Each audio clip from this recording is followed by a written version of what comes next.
प्रथम नवरात्रि माँ शैलपुत्री की व्रत कथा। या देवी सर्वभूतेषु माँ शैलपुत्री रूपेण संस्थिता। नमस्तेया नमस्तेया नमस्तेया नमो नमः। जय माता दी। आप सभी श्रोताओं को शारदीय नवरात्रि की हार्दिक शुभकामनाएं। नवरात्रि में हर दिन माँ के अलग स्वरूप की पूजा अर्चना की जाती है। आज का दिन यानी माँ शैलपुत्री की आराधना का दिन। माँ का यह रूप भक्तों को मनचाहे वरदान का आशीर्वाद देता है। नवरात्रि के पहले दिन घर में कलश स्थापना करने के बाद माँ शैलपुत्री की पूजा की जाती है। मान्यता है कि इनकी पूजा से चंद्र दोष से मुक्ति भी मिल जाती है। जानिए नवरात्रि के पहले दिन की व्रत कथा आरती। धार्मिक मान्यताओं के अनुसार कहा जाता है कि देवी दुर्गा ने आश्विन के महीने में महिषासुर पर आक्रमण कर उससे 9 दिनों तक युद्ध किया और 10वें दिन उसका वध किए। इसलिए इन 9 दिनों को शक्ति की आराधना के लिए समर्पित कर दिया गए। आश्विन मास में शरद ऋतु का प्रारंभ हो जाता है, इसलिए इसे शारदीय नवरात्रि कहा जाता है। मान्यता है कि चैत्र नवरात्रि की साधना आपको मानसिक रूप से मजबूत बनाती है और आध्यात्मिक इच्छाओं की पूर्ति करने वाली होती है। वही शारदीय नवरात्रि सांसारिक इच्छाओं को पूरा करने वाली मानी जाती है। अब आइए श्रवण करते हैं नवरात्रि की पौराणिक कथा। एक समय बृहस्पति जी ब्रह्मा जी से बोले, हे ब्राह्मण श्रेष्ठ, चैत्र व आश्विन मास के शुक्ल पक्ष में नवरात्र का व्रत और उत्सव क्यों किया जाता है? इस व्रत का क्या फल है? इसे किस प्रकार करना उचित है? सबसे पहले इस व्रत को किसने किया, सब विस्तार से बताई। बृहस्पति जी का ऐसा प्रश्न सुन ब्रह्मा जी ने कहा, हे बृहस्पति, प्राणियों के हित की इच्छा से तुमने बहुत अच्छा प्रश्न किया है। जो मनुष्य मनोरथ पूर्ण करने वाली माँ दुर्गा, महादेव, सूर्य और नारायण का ध्यान करते हैं, वे मनुष्य धन्य हैं। यह नवरात्र व्रत संपूर्ण कामनाओं को पूर्ण करने वाला है। इसके करने से पुत्र की कामना वाले को पुत्र, धन की लालसा वाले को धन, विद्या चाहने वाले को विद्या और सुख की इच्छा वाले को सुख मिलता है। इस व्रत को करने से रोगी मनुष्य का रोग दूर हो जाता है, मनुष्य की संपूर्ण विपत्तियां दूर हो जाती है और घर में समृद्धि की वृद्धि होती है तथा बंध्या को पुत्र प्राप्त होता है। समस्त पापों से छुटकारा मिल जाता है और मन का मनोरथ सिद्ध हो जाता है। जो मनुष्य इस नवरात्र व्रत को नहीं करता वह अनेक दुखों को भोगता है और कष्ट व रोग से पीड़ित हो अंगहीनता को प्राप्त होता है। उसके संतान नहीं होती और वह धन धान्य से रहित होता है। भूख और प्यास से व्याकुल घूमता फिरता है तथा संज्ञाहीन हो जाता है। जो सत स्त्री इस व्रत को नहीं करती वह पति सुख से वंचित हो नाना दुखों को भोगती है। यदि व्रत करने वाला मनुष्य सारे दिन का व्रत ना कर सके तो एक समय भोजन करे और 10 दिनों तक नवरात्र व्रत की कथा का श्रवण करे। हे बृहस्पति, जिसने सबसे पहले इस महाव्रत को किया है वह कथा मैं तुम्हें सुनाता हूँ। तुम सावधान होकर ध्यान पूर्वक सुन। इस प्रकार ब्रह्मा जी का वचन सुनकर बृहस्पति जी बोल, हे ब्राह्मण, मनुष्यों का कल्याण करने वाले, इस व्रत के इतिहास को मेरे लिए सुनाने वाले, मैं सावधान होकर ध्यान पूर्वक सुन रहा हूँ। मैं आपकी शरण में आया हूँ, मुझ पर कृपा करिए। ब्रह्मा जी बोल, प्राचीन काल में मनोहर नगर में पीठ नाम का एक अनाथ ब्राह्मण रहता था। वह भगवती दुर्गा का भक्त था। उसके संपूर्ण सद्गुणों से युक्त सुमति नाम की एक अत्यंत सुंदर कन्या उत्पन्न हुई। वह कन्या सुमति अपने पिता के घर बाल्यकाल में अपनी सहेलियों के साथ क्रीड़ा करती हुई इस प्रकार बढ़ने लगी जैसे शुक्ल पक्ष में चंद्रमा की कला बढ़ती है। उसका पिता प्रतिदिन जब दुर्गा की पूजा करके होम किया करता तो वह उस समय नियम से वहां उपस्थित रहती। एक दिन सुमति अपनी सखियों के साथ खेल में लग गई और भगवती के पूजन में उपस्थित नहीं हुई। उसके पिता को पुत्री की ऐसी असावधानी देखकर क्रोध आया और वह पुत्री से कहने लगा, अरे दुष्ट पुत्री, आज तूने भगवती का पूजन नहीं किए, इस कारण मैं किसी कुष्ठ रोगी या दरिद्र मनुष्य के साथ तेरा विवाह करूंगा। पिता का ऐसा वचन सुन सुमति को बड़ा दुख हुआ और वह पिता से कहने लगी, हे पिताश्री, मैं आपकी कन्या हूँ तथा सब तरह आपके अधीन हूँ। जैसी आपकी इच्छा हो वैसा ही करो। राजा से कुष्ठ नर के साथ जिसके साथ चाहो मेरा विवाह कर दे, पर होगा वही जो मेरे भाग्य में लिखा है। पिताश्री, मेरा तो अटल विश्वास है, जो जैसा कर्म करता है उसको कर्मों के अनुसार वैसा ही फल प्राप्त होता है, क्योंकि कर्म करना मनुष्य के अधीन है पर फल देना ईश्वर के अधीन है। इस प्रकार कन्या के निर्भयता से कहे हुए वचन सुन उस ब्राह्मण ने क्रोधित हो अपनी कन्या का विवाह एक कुष्ठ नर के साथ कर दिया और कहा कि अब देखता हूँ क्या करती हो। पिता के ऐसे कटु वचनों को सुन सुमति मन में विचार करने लगी, मेरा बड़ा दुर्भाग्य है जिससे मुझे ऐसा पति मिला। इस तरह अपने दुख का विचार करती हुई वह कन्या अपने पति के साथ वन में चली गई और डरावने से उस निर्जन वन में उन्होंने वह रात बड़े कष्ट से व्यतीत की।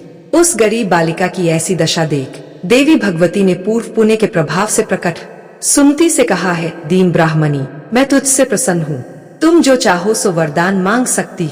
भगवती दुर्गा का यह वचन सुन ब्राह्मणी ने कहा, आप कौन है? वह सब मुझसे कहिए। ब्राह्मणी का ऐसा वचन सुन देवी ने कहा कि मैं आदि शक्ति भगवती हूँ और मैं ही ब्रह्मा विद्या व सरस्वती हूँ। प्रसन्न होने पर मैं प्राणियों का दुख दूर कर उनको सुख प्रदान करती हूँ। हे ब्राह्मणी, मैं तुझ पर तेरे पूर्व जन्म के पुण्य के प्रभाव से प्रसन्न हूँ। तुम्हारे पूर्व जन्म का वृत्तांत सुनाती हूँ। सुनो, तू पूर्व जन्म में निशा अर्थात भील की स्त्री थी और अति पतिव्रता थी। एक दिन तेरे पति निषद ने चोरी की। चोरी करने के कारण तुम दोनों को सिपाहियों ने पकड़ लिया और ले जाकर जेल खाने में कैद कर दिया। उन लोगों ने तुझको और तेरे पति को भोजन भी नहीं दिया। इस प्रकार नवरात्र के दिनों में तुमने ना तो कुछ खाया और ना जल ही पिया। इस प्रकार 9 दिन तक नवरात्र का व्रत हो गए। हे ब्राह्मणी, उन दिनों में जो व्रत हुआ, इस व्रत के प्रभाव से प्रसन्न होकर तुझे मनोवांछित वर देती हूँ। तुम्हारी जो इच्छा हो सो मांगो। इस प्रकार दुर्गा के वचन सुन ब्राह्मणी बोली, अगर आप मुझ पर प्रसन्न है तो हे दुर्गे, मैं आपको प्रणाम करती हूँ। कृपा करके मेरे पति का कोढ़ दूर कर दीजिए। देवी ने कहा, उन दिनों तुमने जो व्रत किया था, उस व्रत का एक दिन का पुण्य पति का कोढ़ दूर करने के लिए अर्पण कर। उस पुण्य के प्रभाव से तेरा पति कोढ़ से मुक्त हो जाएगा। ब्रह्मा जी बोले। इस प्रकार देवी के वचन सुन वह ब्राह्मणी बहुत प्रसन्न हुई और पति को निरोग करने की इच्छा से जब देवी दुर्गा ने तथास्तु ऐसा वचन कहा, तब उसके पति का शरीर भगवती दुर्गा की कृपा से कुष्ठ रोग से रहित हो अति कांतिवान हो गए। वह ब्राह्मणी पति की मनोहर देह को देवी की स्तुति करने लगी। हे दुर्गे, आप दुर्गति को दूर करने वाली, तीनों लोकों का संताप हरने वाली, समस्त दुखों को दूर करने वाली, रोगी मनुष्य को निरोग करने वाली, प्रसन्न हो मनोवांछित वर देने वाली और दुष्टों का नाश करने वाली जगत की माता। हे अम्बे, मुझ निरपराध अबला को मेरे पिता ने कुष्ठ नर से विवाह कर घर से निकाल दिए। पिता से तिरस्कृत निर्जन वन में विचर रही हूँ। आपने मेरा इस विपदा से उद्धार किया है।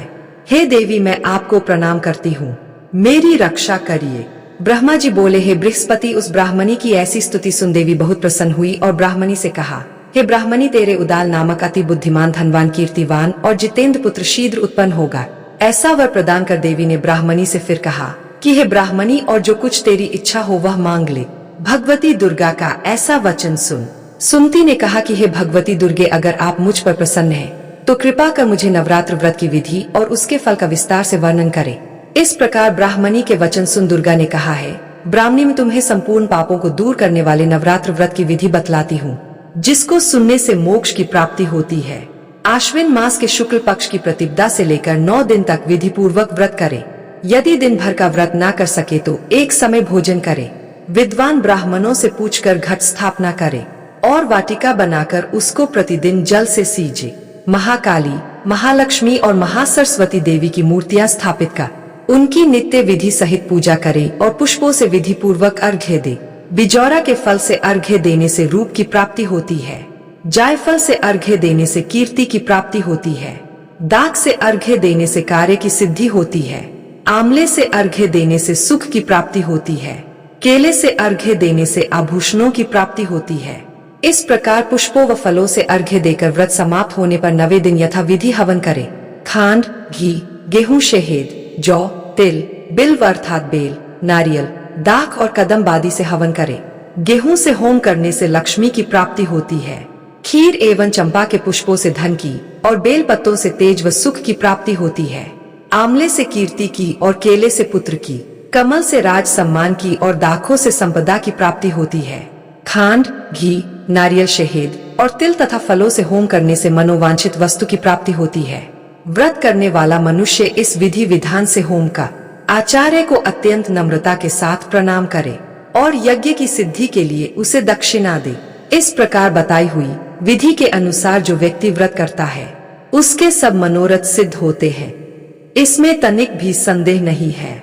इन 9 दिनों में जो कुछ दान आदि दिया जाता है उसका करोड़ों गुना फल मिलता है। इस नवरात्र व्रत को करने से अश्वमेध यज्ञ का फल मिलता है। हे ब्राह्मणी, इस संपूर्ण कामनाओं को पूर्ण करने वाले उत्तम व्रत को तीर्थ, मंदिर अथवा घर में विधि के अनुसार करे।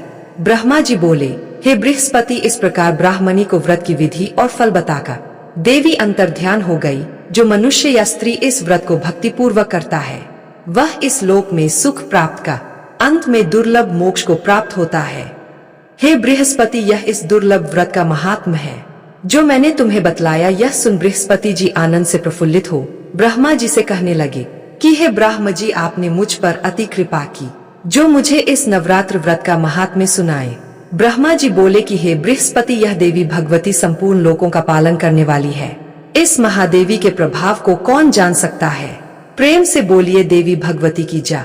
प्रिय श्रोताओं, आज नवरात्रि का प्रथम दिन है, तो आज हम श्रवण करेंगे माता दुर्गा के प्रथम रूप माँ शैलपुत्री की कथा।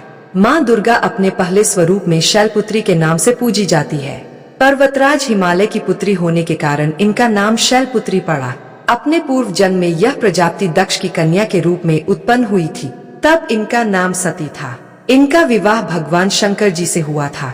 एक बार प्रजापति दक्ष ने बहुत बड़ा यज्ञ किया, जिसमें उन्होंने समस्त देवताओं को अपना यज्ञ भाग प्राप्त करने के लिए निमंत्रण दिए, किंतु शिवजी को उन्होंने इस यज्ञ में आमंत्रित नहीं किया। देवी सती ने जब सुना कि हमारे पिता एक अत्यंत विशाल यज्ञ का अनुष्ठान कर रहे हैं, तब वहां जाने के लिए उनका मन विकल हो उठा। अपनी यह इच्छा उन्होंने भगवान शिव को बता। भगवान शिव ने कहा, हे पार्वती, प्रजापति दक्ष किसी कारणवश हमसे रुष्ट है। अपने यज्ञ में उन्होंने समस्त देवताओं को निमंत्रण दिया है, किंतु हमें जानबूझकर नहीं बुलाया है। ऐसी स्थिति में तुम्हारा वहां जाना उचित नहीं होगा। भोलेनाथ के इस उपदेश से देवी सती का मन शांत नहीं हुआ। पिता का यज्ञ देखने और वहां जाकर माता बहनों से मिलने की उनकी व्यग्रता किसी प्रकार भी कम न हो सकी। माता सती के हट को देखकर शिवजी कुछ न कर सके और माता सती पिता के घर पहुंच गई।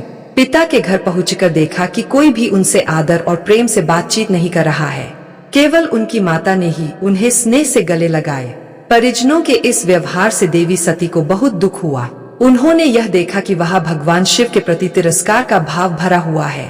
दक्ष ने उनके प्रति कुछ अपमानजनक शब्द भी कहे। यह सब देखकर माता सती का हृदय ग्लानि और क्रोध से संतप्त हो उठ। उन्होंने सोचा कि परमेश्वर भोलेनाथ जी की बात ना मानकर और यहाँ आकर मैंने बहुत बड़ी गलती की है। वह अपने पति भगवान शिव के इस अपमान को ना सह सकी। उन्होंने अपने इस रूप को तत्काल वही योगा अग्नि द्वारा जलाकर भस्म कर दिए। वज्रपात के समान इस दारुण दुखद घटना को सुनकर भगवान शिव जी क्रुद्ध हो गए। अपने गणों को भेजकर दक्ष के उस यज्ञ का पूर्णतः विध्वंस कर दिए। सती ने योगा अग्नि द्वारा अपने शरीर को भस्म कर अगले जन्म में शैलराज हिमवान के घर जन्म लिए और वह शैलपुत्री के नाम से विख्यात हुई। पार्वती हेमवती उन्हीं के नाम है। प्रिय श्रोताओं, इस जन्म में भी शैलपुत्री देवी का विवाह भगवान शिव जी से हुआ। कहा जाता कि नवरात्र के प्रथम दिन यानी प्रतिपदा को जो भी भक्त मां शैलपुत्री के दर्शन करता है, उनकी कथा को सुनता है, तो उनके सारे वैवाहिक जीवन के कष्ट दूर हो जाते हैं। क्योंकि मां शैलपुत्री का वाहन वृषभ है, इसीलिए उन्हें वृषरूढ़ा भी कहा जाता है। उनके बाएं हाथ में कमल और दाएं हाथ में त्रिशूल रहता है। या देवी सर्वभूतेषु मां ब्रह्मचारिणी रूपेण संस्थिता नमस्तसे। दोस्तों, आज के इस वीडियो में हम आपको सुनाने वाले हैं मां भगवती के दूसरे स्वरूप यानी कि मां ब्रह्मचारिणी की संपूर्ण कथा। नवरात्रि के दिनों में जो भी भक्त सच्चे और पवित्र मन से इस कथा का पाठ करता है अथवा सुनता है, मां भगवती की कृपा उन पर जरूर होती है। मां ब्रह्मचारिणी की पूजा नवरात्रि के दूसरे दिन की जाती है। ब्रह्मचारिणी का अर्थ होता है तप का आचरण करने वाली देवी। माँ ने अपने इस स्वरूप में सफेद वस्त्र धारण किए हुए है। माँ की दो भुजाओं में से दाहिनी भुजा में जपमाला और बाई भुजा में कमंडल है। इनकी पूजा करने से भक्त के अंदर जप और तप की शक्ति बढ़ती है। माँ ब्रह्मचारिणी अपने भक्तों को संदेश देती है कि परिश्रम से ही सफलता प्राप्त की जा सकती है। भगवान शिव को पति रूप में प्राप्त करने के लिए माँ ब्रह्मचारिणी ने अत्यंत कठिन तप किया था। शिव पुराण में वर्णन मिलता है कि श्री ब्रह्मा जी के आदेशानुसार भगवान शंकर जी को पति रूप में प्राप्त करने के लिए देवी पार्वती ने कठिन तप किया था। ब्रह्मा जी के आदेश के बाद महर्षि नारद जी ने देवी पार्वती को पंचाक्षर मंत्र यानी शिवाय नमः की दीक्षा दी। दीक्षा लेकर देवी पार्वती अपनी सखियों के साथ तपोवन में जाकर कठिन तपस्या में लीन रहने लगी। उनकी कठिन तपस्या का वर्णन शिव पुराण में मिलता है। माता पिता की आज्ञा लेकर देवी पार्वती ने सबसे पहले राजसी वस्त्रों और अलंकारों का त्याग किया। उनकी जगह पर उन्होंने मूंज की मेखला धारण कर ली, वल्कल वस्त्र धारण किए, हार को गले से निकालकर मृग चर्म धारण किया और फिर गंगावतर नामक पावन क्षेत्र में सुंदर वेदी बनाकर वे तपस्या में बैठ गए। अपने मन और सभी इंद्रियों का निग्रह कर सभी इंद्रियों को अपने वश में कर देवी पार्वती ग्रीष्म काल में अपने चारों ओर अग्नि जलाकर बीच में बैठ गई और ऊपर से सूर्य के प्रचंड ताप को सहन करती हुई वे अपने तन को तपा रही वर्षा ऋतु में वे खुले आकाश के नीचे शिलाखंड पर बैठकर दिन रात जल की धारा से अपने शरीर को सींचती रह। भयंकर शीत ऋतु में जल के बीचों बीच रात दिन बैठकर उन्होंने कठिन तप किए। इस प्रकार निराहार रहकर देवी पार्वती ने पंचाक्षर मंत्र का जप करते हुए सकल मनोरथ पूर्ण करने वाले भगवान सदाशिव के ध्यान में अपने मन को रमा दिए। अपनी पुत्री को विवाह योग्य देखकर माता मैना और पिता हिमालय को अपनी पुत्री के विवाह की चिंता हुई। इतने में महर्षि नारद राजमहल में पहुंच गए। अपने महल में महर्षि को विराजमान देखकर राजा और रानी ने अपनी पुत्री के भविष्य के विषय में उनसे पूछा। त्रिकालज्ञ सर्वज्ञ तुम गति सर्वत्र तुम्हारी का सुता के दोष गुण मुनिवर हृदय विचारी अर्थात है मुनिवर आप त्रिकालज्ञ और सर्वज्ञ है, आपकी सर्वत्र पहुँच है, अतः आप हृदय में विचार कर कन्या के दोष गुण कही। नारद जी ने देवी पार्वती का हाथ देखकर भविष्यवाणी की। सब लक्षण संपन्न कुमारी होई ही संतत प्यारी, सदा अचल ही करवाता ही ते जसु पहिन पितु माता, अर्थात कन्या सभी लक्षण से संपन्न है। यह अपने पति को सदा प्यारी होगी, इसका सुहाग सदा अचल रहेगा और इससे इसके माता पिता यश पाएंगे। राजा हिमालय ने प्रश्न में बेटी के अवगुण पहले पूछे थे, किंतु देवर्षि नारद ने पहले पार्वती जी के गुणों का बखान किया। नारद जी चतुर और मनोवैज्ञानिक वक्ता है, वे सबके मन की बातें पर लेते हैं, इसलिए देवी पार्वती के माता पिता से वे उनके दिव्य गुणों की चर्चा करते हैं। सद्गुणों की एक लंबी सूची नारद जी ने उनके सामने प्रस्तुत की। लेकिन जब देवी पार्वती के पिता ने पूछा कि हे देवर ऋषि पुत्री में अगर कोई दोष हो तो वह भी बतला दीजिए, तब देवर्षि नारद बोले सुनो अब अवगुण विचारी यानी कि आपकी पुत्री में 2-4 अवगुण भी है, उन्हें भी आप सुन लो। नारद जी कहने लगे कि पार्वती पुत्री तो सर्वगुण संपन्न है, परंतु योगी जटाधारी निष्काम हृदय नंगा और अमंगल वेश वाला ऐसा पति इसको मिलेगा, इसके हाथ में ऐसी रेखा पड़ी है। नारद जी के मुंह से यह बात सुनकर देवी पार्वती के माता पिता बहुत उदास हो गए, किंतु देवी पार्वती को मन ही मन बड़ी प्रसन्नता हुई। नारद जी ने पार्वती जी के माता पिता को बहुत समझाया कि जिन दोषों का वर्णन मैंने किया है वे सभी शंकर जी में है, और अगर पार्वती जी का विवाह भगवान शंकर से कर दिया गए तो यह दोष भी गुण में बदल जाएंगे। अंत में नारद जी ने माता पिता से यह तक कह दिया कि शिव जी को छोड़कर संसार में आपकी पुत्री के लिए कोई दूसरा वर है ही नहीं, किंतु आशुतोष होने पर भी शंकर जी दुराद है, यानी कि शिव जी कठोर उपासना से प्रसन्न होते हैं। उनको प्राप्त करने का एक ही उपाय है कि पार्वती जी वन में जाकर कठिन तपस्या में लीन हो जाए। तब देवर्षि नारद की प्रेरणा से अपने माता पिता की आज्ञा लेकर देवी पार्वती हिमालय के गहन वन में तपस्या करने के लिए चली गई। पार्वती जी के तप में हद से अधिक भगवान शिव को प्राप्त करने का अनुराग है, इसलिए शिव जी के चरणों का ध्यान करते हुए उन्होंने सभी प्रकार के सुखों का त्याग कर दिया। भगवान शंकर के चरण कमलों में नित्य नूतन अनुराग होने के कारण अब तो उन्हें अपने शरीर की भी सुधि नहीं रही। उन्होंने तन और मन से पूरी तरह अपने आप को तपस्या में लीन कर लिया। 1000 वर्ष तक मूल और फल का और 100 वर्ष तक उन्होंने केवल शाक का आहार किए। कुछ दिन तक उन्होंने केवल पानी और हवा का सेवन किया और कुछ दिन के बाद इन्हें भी त्याग कर कठिन उपवास किया। फिर इन्होंने वृक्ष से गिरी हुई बेल की सूखी पत्तियां खाकर 3000 वर्ष बिता। जब देवी पार्वती ने सूखी पत्तियां भी खाना बंद कर दिया तब उनका नाम पड़ गया अपर्णा। तभी देवी पार्वती की इस कठिन तपस्या को देखकर आकाशवाणी हुई कि हे देवी तुम्हारे मनोरथ पूर्ण हो गए, अब तुम तप छोड़कर अपने घर जाओ, भगवान शंकर तुमसे मिलने जल्दी आएंगे। इसके बाद एक दिन भगवान शिव ने देवी की तपस्या से प्रसन्न होकर उन्हें दर्शन दी और उन्हें अपनी पत्नी के रूप में स्वीकार करने का वचन भी दिया। कठिन तपस्या में लीन होने के कारण और सभी प्रकार के सांसारिक सुखों का त्याग करने के कारण ही माँ के इस रूप की पूजा की जाती है। माँ ब्रह्मचारिणी की पूजा करने से सभी प्रकार के सुख समृद्धि की प्राप्ति होने के साथ ही सारे मनोरथ भी पूर्ण हो जाते हैं। तो दोस्तों कैसी लगी आपको आज की ये कहानी और कहानियों के लिए हमारे चैनल को सब्सक्राइब अवश्य करें। प्रेम से वीडियो को लाइक कर ब्रह्मचारिणी माता बॉक्स में जय